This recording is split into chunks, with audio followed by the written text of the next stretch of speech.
Hello दोस्तों and welcome to Learning from History. Thank you again for joining us. Series 2 की episode 2 में हम Mughal empire को further discuss करेंगे. अगर आपने हमारी पहली सीरीज़ या पिछली एपिसोड्स नहीं देखी तो आई हाईली रेकमेंड कि आप ज़रूर देखें.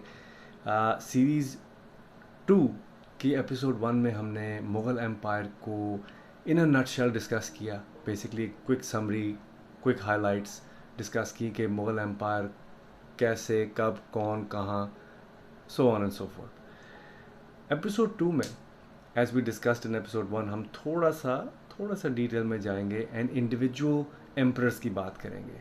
एपिसोड 2 में हमने डिस्कस करना है बाबर एंड हुमायूं. बाबर की जो रेन थी, कहते हैं मुग़ल एम्पायर जो थी मुग़ल एम्पायर का स्टार्ट या मुग़ल एम्पायर की foundation was laid by Babur in 1526.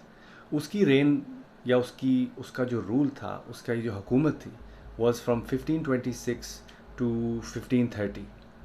ज़्यादा देर उसने हुकूमत नहीं की, लेकिन he was the founder of Mughal empire कह सकते हैं. बाबर का background is very interesting. Babur के वालिद तैमूर, जो कि तिमुर्द एम्पायर के फाउंडर थे, उनका बैकग्राउंड टर्को मुग़ल बैकग्राउंड था. और बाबर की जो वालदा थी, उनका ख़ानदान चंगेज़ ख़ान के ख़ानदान से थी, जिनको गेंगिस ख़ान कहते हैं. So and he was from the modern day Uzbekistan. तो that was Babur's background. Babur ने after leaving central Asia, Babur ने अपना जो कह लें कि जो बेस बनाई, वो काबुल को अपना अफ़गानिस्तान में उसने काबुल को अपना बेस बनाया. एंड स्लोली काबुल के थ्रू, खैबर पास के थ्रू होता हुआ वो इंडिया की तरफ आया और उसने टेक ओवर करना शुरू किया. पहली बैटल ऑफ पानीपत जो कि इब्राहिम लोदी के साथ उसकी हुई, and he defeated Ibrahim Lodi with the help of Safavid and Ottoman empires. एक चीज़ मेंशन करना ज़रूर है कि इब्राहिम लोदी की एम्पायर जब उनको डिफ़ीट हुई, इब्राहिम लोदी की एम्पायर वाज बहुत वीक हो चुकी थी ऑलरेडी इस रीजन में,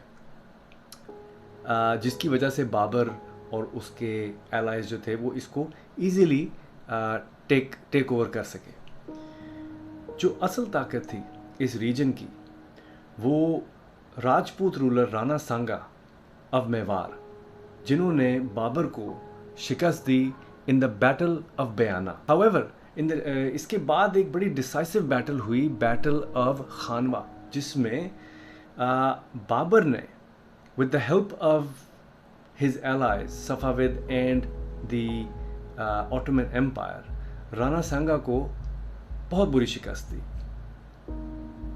ये शिकस्त बहुत ही हिस्टोरिकली बहुत ही डिसाइसिव और बहुत ही इम्पोर्टेंट शिकस्त थी राणा सांगा के लिए, बिकॉज इस बैटल ने ना सिर्फ राणा सांगा को शिकस्त मिली, बल्कि कह लें कि इस रीजन की तकदीर ही बदल गई. बिकॉज इसके बाद जो मुग़ल एम्पायर थी वो इस्टेब्लिश होना शुरू हुई इन अ रियल सेंस यहाँ पर.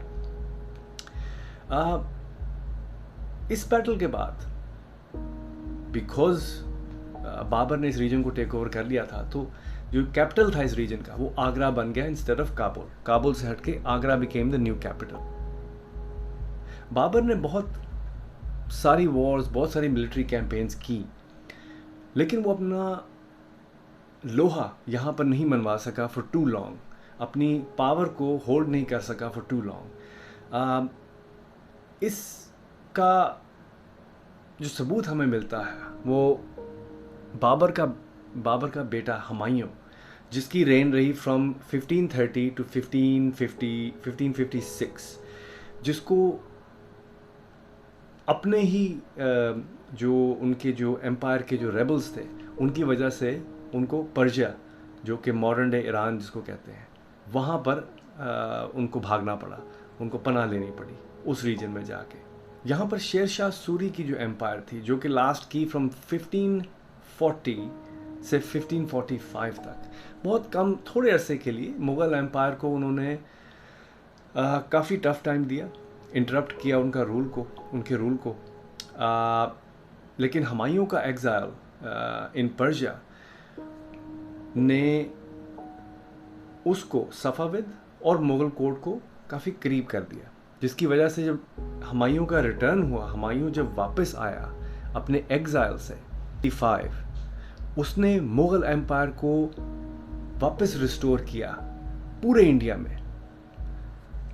बट अनफॉर्चुनेटली वो अगले साल ही किसी एक्सीडेंट की वजह से मारा गया, जिसकी वजह से हुमायूं का रूल अपने इख्तिताम को पहुंचा। दूसरी एपिसोड में हमने अभी तक डिस्कस किया बाबर और Humayun, quick summary about main points क्या थे, कब से कब तक किसने रूल किया। एपिसोड 3 में हम अकबर और औरंगज़ेब को डिस्कस करेंगे, जो कि 3rd and 4th Mughal rulers आए after Babar and Humayun. Thank you again for joining us in episode 2। I hope आपको ये सीरीज़ पसंद आ रही होगी। अगेन हमें ज़रूर बताइए कि अगर कोई इन्फॉर्मेशन, मेरी इन्फॉर्मेशन में कोई कमी हो या anything you would like me to add, feel free to let me know in the comments, and I hope I will see you in the next episode. Thank you for joining us.